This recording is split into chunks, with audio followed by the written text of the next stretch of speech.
what Panini does. They do things different, better than anybody. Maybe if somebody wants to open theirs up, and then I can look and see what it looks like. I think Todd should have to open his up because I want to keep mine in mint condition. I don't know. I mean, I love You don't have keep it to in do the nothing, plastic. Todd. you don't.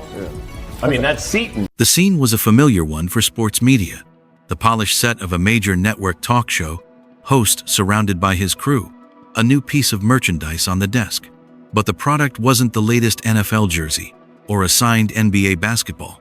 It was a sleek, commemorative box from the trading card giant Panini, emblazoned with the name and image of Caitlin Clark. Dan Patrick, a venerable voice in sports broadcasting, held it aloft, a curious artifact in the quiet December offseason. His co-hosts bantered about it should they open it, peek inside at the glossy cards, the promised lifestyle photos, the potential for a rare, signed insert. The reaction was instantaneous and telling. "I want to keep mine in condition," one said, trailing off with a laugh that was only half joking. Patrick's own instinct was clear. Don't open it. Keep it sealed. This is going to be worth something. In that moment, a simple box of trading cards transcended its purpose. It was no longer just a collectible for fans. It was a financial instrument, a futures contract on a single athlete's cultural capital. That instinct to preserve, to speculate, to invest tells you everything you need to know about the Caitlin Clark phenomenon as the year draws to a close. It is a phenomenon that exists at the white-hot center of a complex, often contentious, and undeniably transformative moment for the entire world of women's professional sports. This particular Panini release, the 2025 Caitlin Clark Chronicles set, is an audacious declaration. Priced at $85, it's sold out at... No, it's meant to be open. Open and looked at. No, it's meant to be open, looked at. But I'm going to keep mine wrapped. I'm going to keep mine wrapped too, since I'm getting a pie in the face. I just save card collecting. That's smart. All right. Smart. Okay. Wait, how much time is left? What are your thoughts on her form here at the? You might as well critique it while we're doing it. Doug Gottlieb's the one that said that she needs to. It's not change. great. It's not great. That is an awesome. At Target in hours. Pre-orders crashed Panini's website. The set itself is a monument to crossover stardom. 100 total cards, featuring 50 of Clark in her Indiana Fever uniform, 10 lifestyle cards capturing her off-court persona, inserts of her Time magazine cover, and the holy grails for collectors, autographed cards and ultra-rare Color Blast parallels. This is not a rookie card release. Clark's true rookie cards flooded the market months ago, following the 2024 draft. This is something different, more deliberate. This is Panini treating a second-year WNBA player, one who has yet to win a championship, an MVP, or even a playoff series with the curated, premium packaging typically reserved for established, legacy-defining icons like LeBron James or Stephen Curry. They are not selling an athlete, they are selling an aura, a narrative of inevitable legend. And the market, with its frantic clicks and swift sellouts, is screaming its agreement.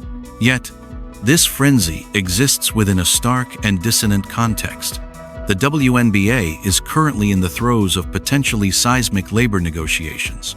The Players' Union and the League are locked in discussions over a new collective bargaining agreement, CBA, with players publicly and forcefully advocating for a fundamental reshaping of their professional lives, higher salaries, better revenue sharing, improved travel conditions, and enhanced family and health benefits. The threat of a labor strike, of sitting out the 2025 season, hangs palpably in the air. It is a fight for the economic soul and future dignity of the league. And yet, breaking through to the mainstream sports consciousness this week is not an analysis of revenue splits or a deep dive into charter flight logistics. It is Dan Patrick on national television, advising viewers to treat a Caitlin Clark trading card box like a blue-chip stock. The dissonance is breathtaking. Here is a league whose players are collectively arguing for their value, for a larger piece of a pie they believe they baked. And the biggest story cutting through is about the runaway market valuation of a single, sealed commodity bearing one player's name. It is a perfect, pressurized metaphor for the central tension the WNBA now navigates. The explosive, undeniable force of individual superstar economics crashing against the necessary collective foundation of a team sport and its labor union. The conversation on Patrick's show drifted, as it often does, from the object itself to the athlete it represents. Someone mentioned a critic, Doug Gottlieb, who had once opined that Clark's much-heralded shooting form was technically not great. The crew pushed back immediately. The camera cut to a card featuring Clark in her iconic, deep-range follow-through. "Look at the form on this card." The rebuttal came. 2 fingers down, perfect follow-through. And then, the clinching argument, the one that renders pure mechanics moot. "All I know is that shot's going in." This micro-debate is a fractal of the larger Clark discourse. Since her record-shattering days at Iowa, a pattern has emerged. Yeah. 2 fingers down. Yeah. When Got to put it in. when Doug said that her form Yeah, not great. needs to change her shot. It's never going to work at the next level. All I know is that shot's going in. That's right. Credentialed observers identify what they see as a flaw: her release point, her ability to handle physicality, her capacity to run an offense against professional defenses. And with metronomic consistency, Clark's performance has silenced the doubts. She didn't just survive her rookie season, she redefined its potential. She finished second in MVP voting, broke the single-season assist record, and dragged an Indiana Fever team that had won 13 games the previous year into the playoffs. Her shooting percentage from three-point range, 34% on historically high volume, is a testament to a simple truth: effectiveness trumps orthodox aesthetics. When Panini chooses to immortalize that very shooting form on a premium card, they are making a statement. They are betting on results, on magnetism, on the unquantifiable it factor that turns athletes into icons. Gottlieb sees biomechanics. Panini sees poetry and profit.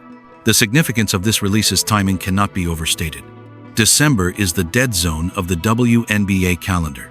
The finals ended in October. The draft is months away. Free agency is quiet. For fans, it's a period of hibernation. Caitlin Clark herself has been strategically absent. She hasn't been courtside at Iowa games, hasn't done a media tour. According to online chatter, she's likely back in Indianapolis, training in silence, staying far removed from the headline churn of the CBA negotiations. This is politically astute. Clark exists in a unique position of immense leverage. Her voice, should she choose to use it publicly in the labor struggle, would carry unparalleled weight. A full-throated endorsement of a strike would galvanize the player base and apply unimaginable pressure on ownership. Conversely, a break from union ranks would be devastating to collective solidarity. Her silence is likely a deliberate strategy, advised by a team of agents and advisors who understand the weight of her platform. She is the league's brightest star, but in this labor moment, she is a silent sun. Yet, into this vacuum of her own making, Panini drops a product that proves her marketability doesn't require her active participation. It doesn't need a highlight reel from last night's game, or a fresh quote. Her brand, her image, her narrative is sufficient to create urgency, to crash websites, to command segments on flagship sports shows. This is the tier of stardom where presence is not a prerequisite for relevance. The product moves because of what she represents: the future, the arrival, the legitimization of women's basketball for a new, massive audience. This reality forces a difficult, necessary, and often painful conversation about who and what drives the modern WNBA.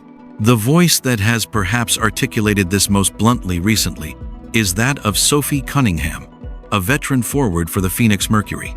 In a candid interview, Cunningham unleashed a sentiment that simmers beneath the surface of the league. "It literally pisses me off when people are like, 'She's not the face of the league,'" Cunningham said. "Who would be? Sabrina? No." She continued, her frustration palpable. "When people try to argue that she's not the face of our league, or if our league would be where we're at without her, you're dumb as hell. You're literally dumb as hell." Cunningham's comments are a seismic event because of their source. She is not a media pundit seeking clicks. She is a competitor who lost to Clark's Fever in the playoffs. She has every tribal, athletic reason to downplay a rival's impact. Yet, she chooses objectivity, or perhaps a painful honesty.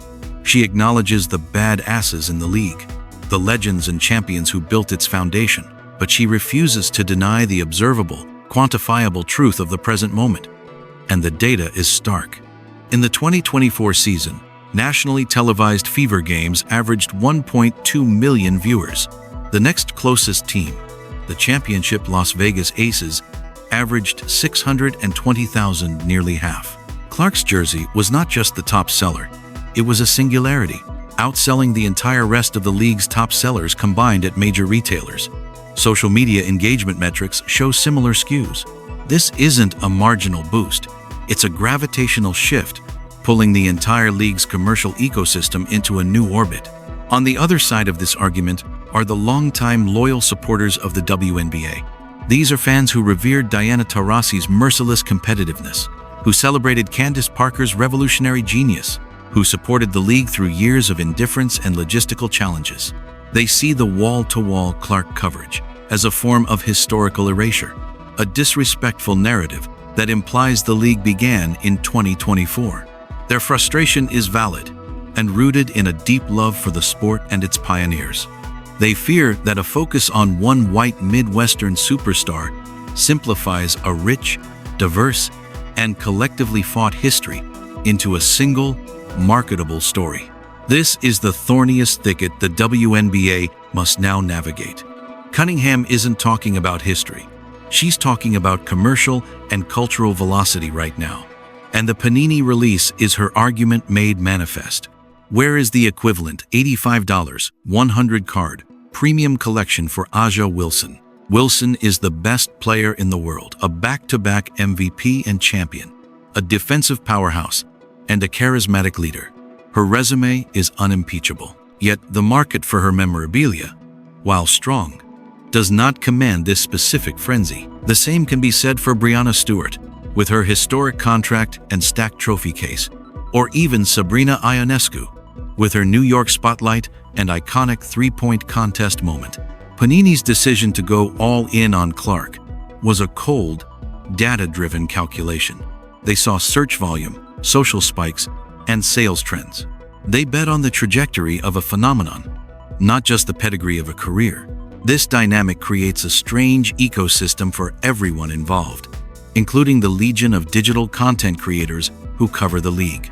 The narrator of our original transcript, a dedicated WNBA YouTuber, embodies this tension. He expresses a personal frustration he didn't hit his goal of 100,000 subscribers in 2024. He notes he doesn't buy views or subscribers. His growth is organic, and then he implicitly acknowledges the engine of that growth. Caitlin Clark has broken the internet yet again. His channel's analytics, like Panini's sales data and the league's TV ratings, are undoubtedly Clark-shaped. The algorithm, an amoral reflection of audience behavior, rewards Clark content. Viewers click, watch, and comment. Videos about other players, no matter how talented, often don't generate the same velocity. This isn't a creator's bias. It's a response to demand. The creator is caught between covering the league he loves in its entirety and feeding the algorithmic beast that favors its brightest star. So, what does the sealed Panini box truly represent? It is a prophecy in cardboard. It is a bet that Caitlin Clark's cultural and economic value will appreciate over time, that an unopened 2025 Chronicle will be worth significantly more in 2030 because her legend will have solidified, her championships presumably won, her status cemented. It is a bet on the story reaching its destined peak. The multi-billion-dollar question for the WNBA is whether the league itself can fulfill a parallel prophecy.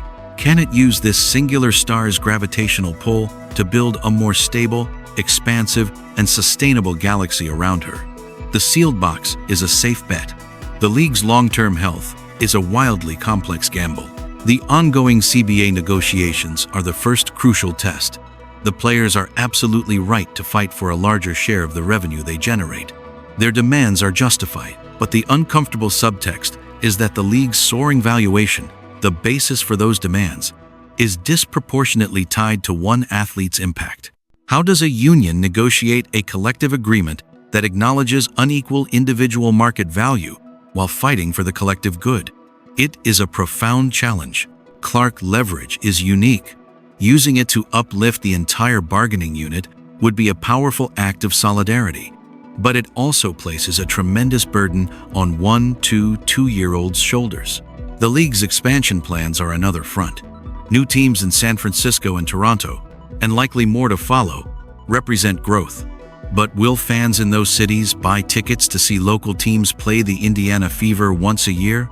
Or will they support a full home slate of games featuring players without Clark's name recognition? The league must ensure its product is compelling beyond the Caitlin Clark Roadshow. This means intentional marketing of rivalries: Clark versus Ionescu, Clark versus Wilson, highlighting the extraordinary depth of talent, the all-defensive teams, the scoring prowess of players like Jewel Lloyd, and crafting narratives that make every game matter. It cannot be a one-woman league. The impending media rights negotiations are the financial bedrock. The current deals expire after 2025, and the WNBA is rightfully seeking a monumental increase. Networks will pay that premium based on projected audience growth. Those projections are, at this moment, inextricably linked to Clark's continued health and stardom. The league must, in its pitch, demonstrate that it is building a durable audience, that fan habits are changing for the long term, and that the league's appeal is institutionalizing. It must prove that the rising tide of Clark's fame is lifting all boats permanently, not just creating a temporary wave. When Sophie Cunningham says denying Clark's face of the league status is dumb as hell, she is demanding honesty as the first step toward a solution. Pretense helps no one. Pretending the economic forces aren't skewed doesn't balance them. It just prevents a clear-eyed strategy from being formed. The goal cannot be to diminish Caitlin Clark. That is both futile and counterproductive. The goal must be to leverage the oxygen she provides to help the entire ecosystem breathe deeper and grow stronger. The Panini box, sitting sealed on Dan Patrick's desk, is a crystal ball. In one possible future, it becomes a relic of a brief, bright flash, a reminder of a time when the WNBA captured the sports world's attention, only to see it fade as the league failed to convert singular fame into structural stability. In that future, the box's monetary value might still be high, a collector's item from a fascinating what-if moment in sports history. But in the future the WNBA must fight for, the sealed box represents something else. It becomes an early artifact from the beginning of a true golden age. It is a snapshot from the moment the dam broke, when a player's extraordinary appeal finally forced the mainstream to pay attention. And the league, its leaders, its players, its owners seized that attention with shrewd, inclusive, and bold strategies. In that future, the box is valuable not as a rare commodity from a niche sport, but as a foundational piece from the era when women's professional basketball truly arrived as a major, permanent, and powerhouse sports institution. The card is sealed. The future of the league it represents is very much still open. The decisions made now, in boardrooms and bargaining tables, in marketing meetings and media sessions, will determine which prophecy the Panini box ultimately comes to tell.